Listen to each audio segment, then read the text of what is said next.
Bonjour à tous, on se retrouve aujourd'hui dans la dernière vidéo de l'année et avant toute chose, j'espère que vous avez passé un bon Noël, que vous avez pu être avec les gens que vous aimez.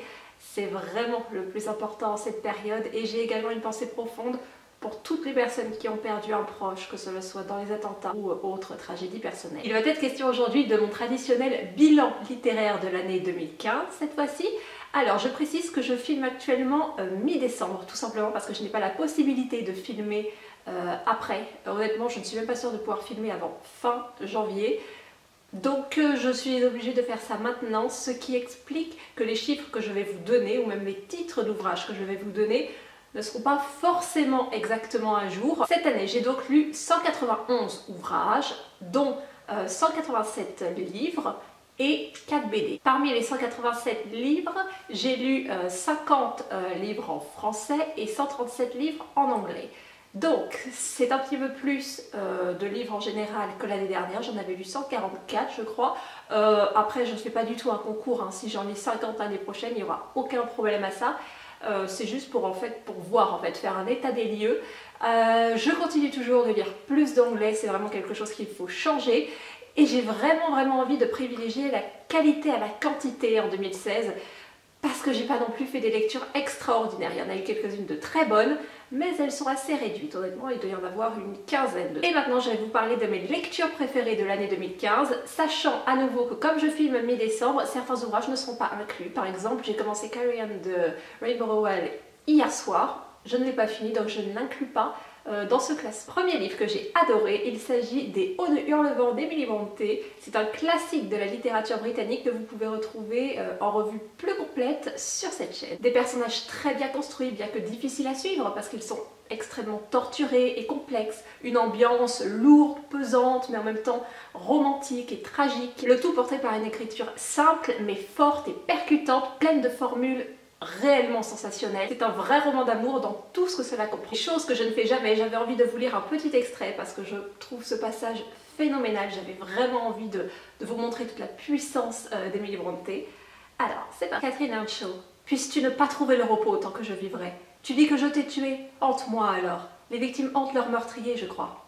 Je sais que des fantômes ont erré sur la terre. Sois toujours avec moi. Prends n'importe quelle forme. Rends-moi fou. Mais ne me laisse pas dans cet abîme où je ne puis te trouver. Oh Dieu, c'est indicible. Je ne peux pas vivre sans ma vie. Je ne peux pas vivre sans mon âme. C'est vraiment superbe, non? Le deuxième livre dont j'ai envie de vous parler est La ferme des animaux de George Orwell. Presque aussi connu que son mythique et génialissime 1984, La ferme des animaux est un court roman politique qui se trouve être en vérité une satire de la révolution russe et de son corollaire, la dictature stalinienne. Mais à la manière d'un Black Sad, les personnages ici sont des animaux qui ont décidé de refuser l'exploitation qu'ils subissent à la ferme. Ils décident de se rebeller, de gouverner eux-mêmes, de créer de nouvelles lois. Et comme pour la Russie puis l'URSS, cela n'a pas tenu. Et la libération qu'ils ont tant souhaitée est devenue très rapidement une oppression probablement plus forte que ce à quoi ils ont voulu échapper. Un ouvrage terriblement moderne et actuel, à se demander si Orwell sera un jour dépassé ou passé de mode, mais pour le moment ce n'est vraiment pas le cas. C'est très bien écrit, c'est effrayant et cela propose plusieurs niveaux de lecture selon son âge ou selon ses connaissances en histoire, en économie, en politique. Je pense que c'est un ouvrage à découvrir et redécouvrir parce qu'il ne vieillit pas, tout simplement. Mon troisième livre préféré de 2015 est en vérité un auteur, je triche un petit peu, il s'agit de Virginia Woolf, en particulier de deux ouvrages, Une chambre à soi et Orlando. Je vous ai déjà parlé de Une chambre à soi il y a quelques semaines lors du lancement d'une nouvelle série de vidéos que j'ai l'intention de faire sur les femmes qui parlent des femmes dans la littérature, dans la société. Ce fut un coup de cœur immédiat, probablement la meilleure lecture que j'ai faite en 2015. C'est un petit ouvrage dans lequel l'auteur s'intéresse à la relation entre littérature et femmes, notamment en tant qu'auteur, et également les causes de son absence dans la littérature, justement, de par l'étude de sa place dans la société. C'est très intelligent, c'est moderne et ça mène à de nombreux questionnements sur plein d'autres sujets. C'est vraiment brillant, c'est à découvrir immédiatement. En ce qui concerne Orlando, je ne l'ai pas encore abordé sur cette chaîne, mais j'espère le faire l'année prochaine. C'est un super ouvrage, c'est une immense déclaration d'amour. C'est un roman où les personnages sont très étranges. L'ensemble de cette œuvre est vraiment complexe. On change d'époque, on change de personnage, les personnages changent de sexe, mais il y a toujours ce message d'amour, d'acceptation, d'ouverture qui est phénoménal. C'est très bien écrit.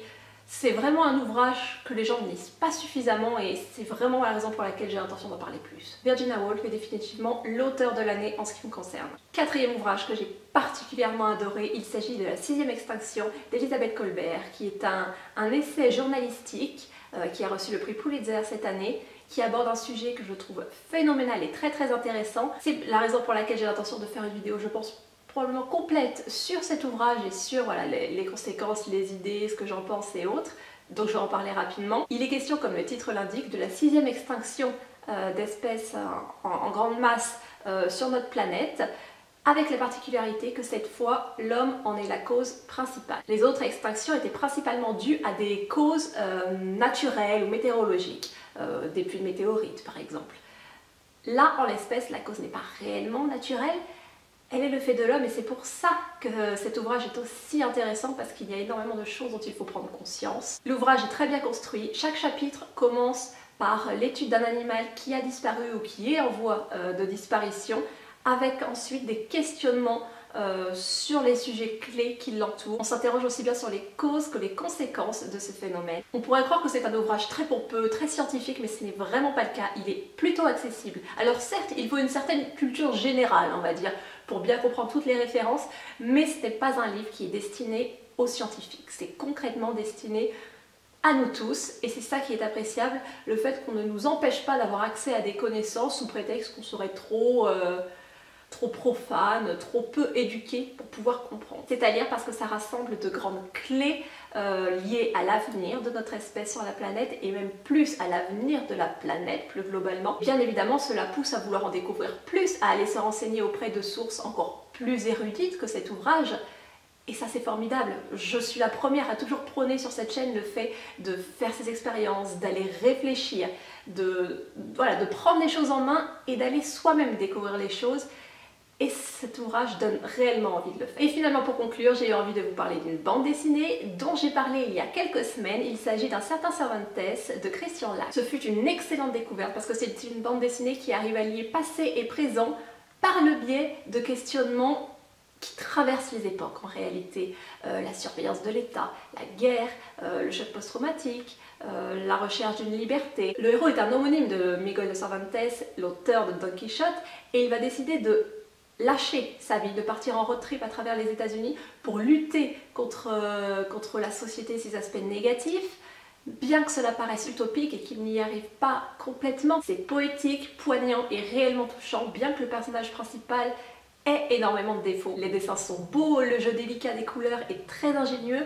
C'est vraiment un ouvrage qui m'a mis une claque et j'espère que cela sera également votre cas.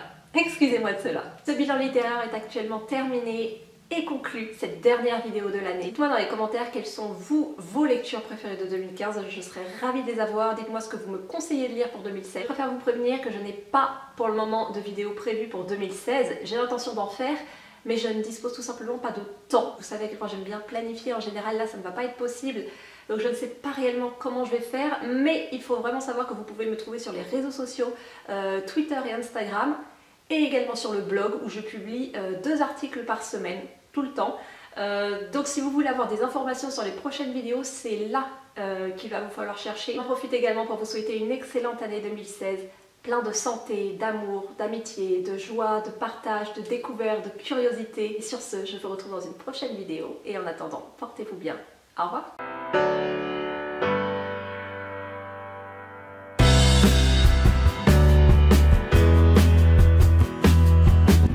Et voici le studio.